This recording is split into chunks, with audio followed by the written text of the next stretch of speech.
बड़ी खबर आपको आ रही है से बता रहे, जहां मंजुल चौबे हत्याकांड का आया फैसला, 10 आरोपियों की सुनाई गई सजा।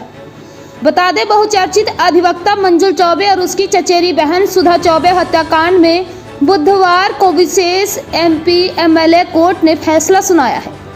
करीब 6 साल 5 महीने तक चली सुनवाई के बाद अदालत ने दोहरे हत्याकांड से जुड़े मुकदमे में 10 आरोपियों को दोषी करार देते हुए आजीवन कारावास की सजा सुनाई है। जी हां, आपको बता दें, 15 मार्च 2020 को नारायणपुर स्थित पंचमुखी हनुमान मंदिर परिसर में हुई गोलीबारी के बाद पुलिस ने हत्या सहित कई गंभीर धाराओं में मुकदमा दर्ज किया था। इस मुकदमे में कुल 11 आरोपियों को नामजद किया गया था। पुलिस की ओर से दाखिल आरोप पत्र में पूर्व सपा एमएलसी कमलेश पाठक, उनके भाई संतोष पाठक और रामू पाठक समेत अन्य लोगों को आरोपी बनाया गया था। 2020 में पुलिस ने हत्या के मुकदमे में कुल 11 आरोपियों के खिलाफ चार्जशीट दाखिल की थी। हालांकि इन 11 आरोपियों में एक आरोपी घटना के समय नाबालिग था। कानून के आधार पर उसका मुकदमा सामान्य अदालत में न चलाकर किशोर न्याय बोर्ड को भेज दिया गया। इसलिए बुधवार को विशेष एमपी एमएलए कोर्ट ने बुधवार को हत्या से जुड़े मुकदमे में सुनवाई पूरी करते हुए 10 आरोपियों को दोषी करार दिया और उन्हें सजा सुनाई। अदालत ने अभियोजन पक्ष की ओर से प्रस्तुत गवाहों, दस्तावेजी साक्ष्यों और अन्य सामग्री का परीक्षण करने के बाद दोष सिद्ध का फैसला सुनाया। इस मामले में अभियोजन की ओर से 32 गवाह पेश किए गए, जबकि बचाव पक्ष ने 39 गवाहों को अदालत के सामने पेश किया। करीब 6 साल से अधिक समय तक चली सुनवाई के बाद दोनों पक्षों की अंतिम बहस पूरी हुई थी, जिसके बाद विशेष न्यायाधीश विनय कुमार सिंह ने 19 अगस्त को फैसला सुनाने की तारीख तय की थी।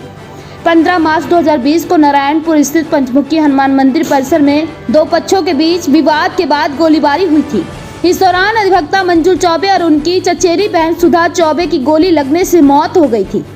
पुलिस की शुरुआती कार्रवाई में पूर्व एमएलसी कमलेश पाठक, उनके भाइयों और अन्य लोगों को गिरफ्तार किया गया था। मामले ने राजनीतिक और कानूनी दोनों स्तरों पर काफी चर्चा बटोरी थी। इसी हत्याकांड से जुड़े गैंगस्टर एक्ट के मामले में भी इस वर्ष अदालत फैसला सुना चुकी है। 24 मार्च 2026 को विशेष एमपी एमएलए कोर्ट ने पूर्व एमएलसी कमलेश पाठक को 6 वर्ष के कठोर कारावास और 1 लाख रुपए जुर्माने की सजा सुनाई थी। अन्य 8 आरोपियों को 5-5 वर्ष के कारावास और 50-50 हजार रुपए जुर्माने की भी सजा सुनाई गई थी। वहीं कमलेश पाठक के सरकारी गनर अवनीश कुमार सिंह को गैंगस्टर मामले में दोष मुक्त किया गया था। इस मामले की सुनवाई लंबे समय तक चली।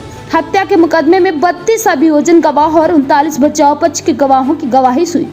वहीं अदालत में दोनों पक्षों की अंतिम दलीलें पूरी होने के बाद फैसला सुरक्षित किया गया था।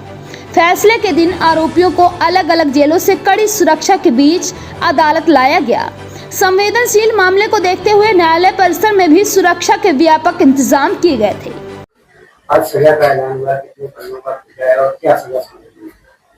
आज सजा ये सपा एमएलसी कमलेश पाठक द्वारा जो अधिवक्ता मंजुल चौबे उनकी बहन सुधा की हत्या पंचमुखी हनुमान मंदिर पर दिनांक 15 मार्च 2020 को कर दी गई थी। उसमें कमलेश पाठक और उनके साथियों द्वारा जो धारा 302 आईपीसी का मुकदमा और यह कोतवाली में पंजीकृत हुआ था, उस मुकदमे में आज माननीय न्यायालय ने कमलेश पाठक और उनके भाई और उनके साथियों को हत्या व हत्या का प्रयास का दोषी मानते हुए धारा 302, 307 में दोष सिद्ध करते हुए आजीवन कारावास और 50,000 रुपए की अर्थदंड की सजा सुनाई गई। इसमें कुल टोटल 72 गवाह पेश हुए, जिसमें 33 गवाह अभियोजन की ओर से और 39 गवाह बचाव पक्ष की ओर से प्रस्तुत किए गए थे। दोनों पक्षों को सुनने के उपरांत और हमारे वादी की मतलब अभियोजन की ओर से, राज्य की ओर से जो पैरवी करते हुए एडीजीसी हमारे चंद्रभूषण तिवारी द्वारा पैरवी की गई, इस मुकदमे में दोषी हत्या का दोषी मानते हुए आजीवन कारावास और 50,000 रुपये दंड की सजा आज सभी अभियुक्तों को सुनाई गई थी। इसमें सभी अभियुक्त जेल में बंद हैं। केवल गनर की जमानत हुई थी, वो केवल बाहर था, उसे भी आज हिरासत में ले लिया।